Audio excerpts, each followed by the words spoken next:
Have you ever wondered, why do I keep attracting men who are allergic to commitment? What is it about me that incubates non-committers? If you want to skip 10 years of begging for commitment and only attract and maintain relationships that are commitment-oriented, then this video is for you. An experiment was carried out at Stanford University. The basement was converted into what looked like a prison, and the student participants were given roles. Some were guards and some were prisoners. Surprisingly, after some time had passed, the students actually conformed into their roles as the brutalizers and the brutalized. The conclusion was that environment can affect what you conform to, and that power situations can lead to what is known as destructive obedience.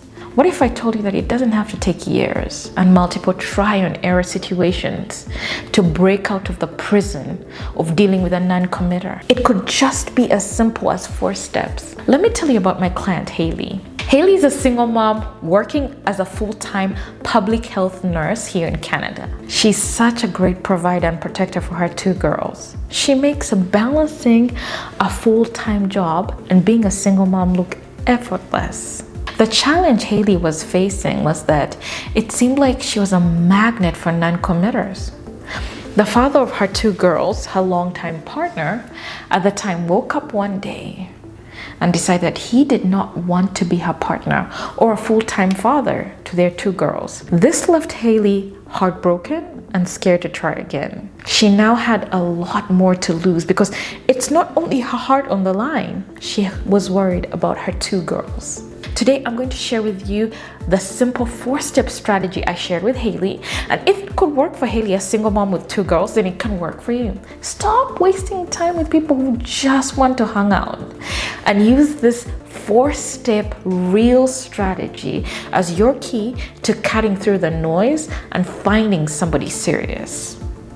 Step 1, release doubt and fear because second guessing keeps you stuck. I'll be the first one to admit that I thought I was just being emotional. I thought I was just being difficult. I thought I was crazy and being overly needy. We get tripped up by the missed signals, ranging from the unpredictable behavior to the empty promises and then the disappearing act. Have you ever wondered, wait, am I losing my mind here? Or did I do something wrong? Before I was a coach, or took the time to study what the difference between a healthy relationship and a toxic one is, I was too needy asking for monogamy when no man can be faithful. I had to learn that mixed signals are never a sign of a healthy love. I had to learn that a partner that truly cares will be consistent, reliable, and prioritize communication. If your goal is to steer clear of situationships, your number 1 priority is clarity.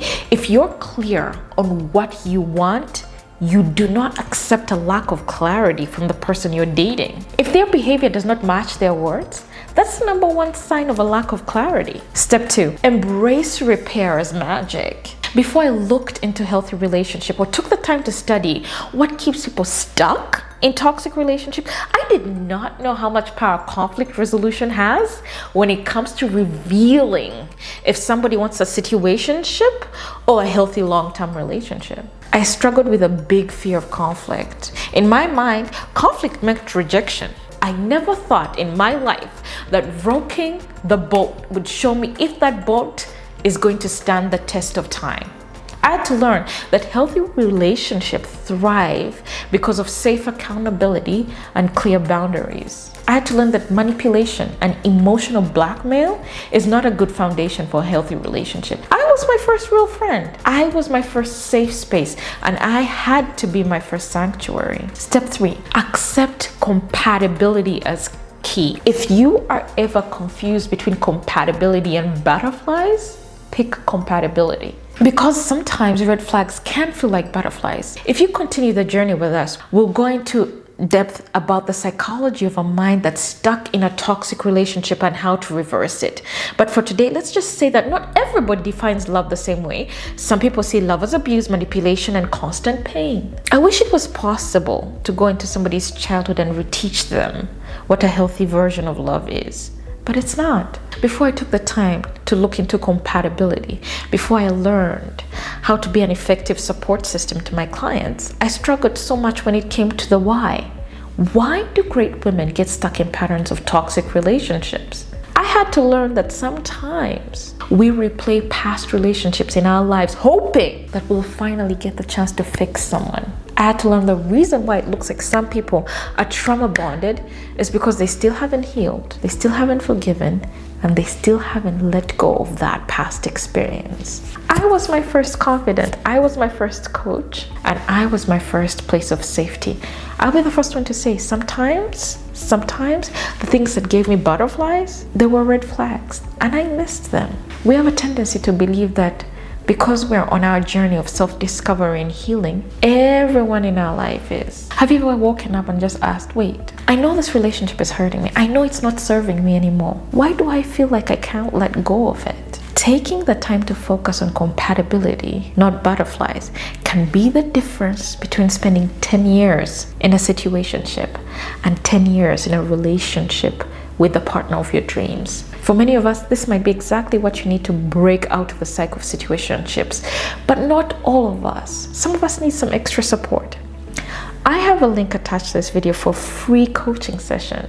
But for now, let's get back to talking about how to steer clear of situationships. Step 4, let your heart connect. This connection has to go beyond small talk. Redefine deep conversation, true vulnerability.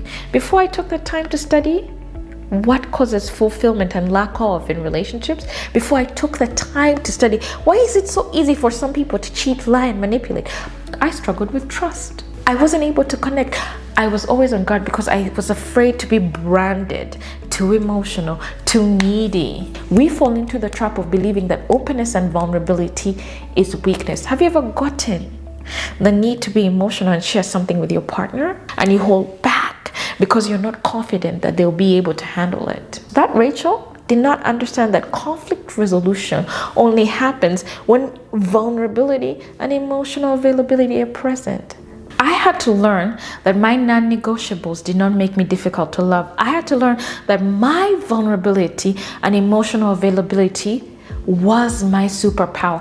I was my first safe space. I was my first confidant, and I was my first coach.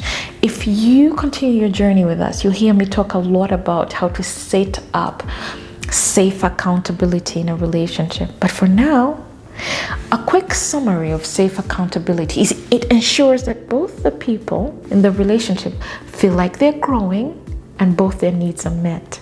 If this video has been helpful to you, subscribe for more. I'm Coach Rachel and I can't wait to connect with you again.